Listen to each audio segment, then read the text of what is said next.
Big boss തുടങ്ങിക്കഴിഞ്ഞാൽ ആർക്കും ഒരു സമാധാനം ഉണ്ടാവില്ല.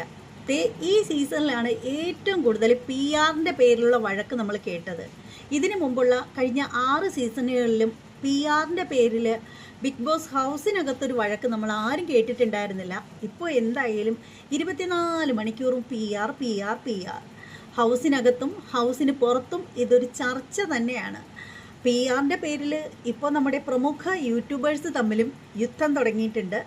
പല യൂട്യൂബേഴ്സ് തമ്മിലും വെല്ലുവിളികളും യുദ്ധങ്ങളും ഒക്കെ തുടങ്ങിയിട്ടുണ്ട്. അപ്പോൾ നമുക്ക് നമ്മുടെ രേവതി ചേച്ചി നമ്മുടെ രായണ്ണനിട്ട് വെക്കുന്ന ഒരു വീഡിയോ കാണാം. ഞാൻ ഇന്നലെ PR-കളെ വെച്ചിട്ടൊരു വീഡിയോ ഒക്കെ ചെയ്തില്ലേ? PR എന്ന് കേട്ടതും കുറേ പേര് ഇറങ്ങിയിട്ടുണ്ട്. ശരിക്കുമുള്ള PR-കൾ. അതെ, PR ഞാൻ പറഞ്ഞു കഴിഞ്ഞാൽ ഉടനെ PR-കൾ ഇറങ്ങും. എന്നിട്ട് എനിക്കെതിരെ വീഡിയോ ആയിട്ട് വരും. അണ്ണാ രായണ്ണൻ എന്റെ പൊന്നോ രായണ്ണ, അണ്ണ എനിക്ക് വേണ്ടി മാത്രം എന്താ ഇങ്ങനെ എന്റെ വീഡിയോ മാത്രം, അണ്ണനോട് എനിക്ക് ഭയങ്കര പരാതിയുണ്ട്. എന്റെ വീഡിയോ മാത്രം ബ്ലർ ചെയ്ത് എന്റെ മുഖം ഒന്നും കാണിക്കാതെ സ്പീഡാക്കിയൊക്കെ കാണിച്ച്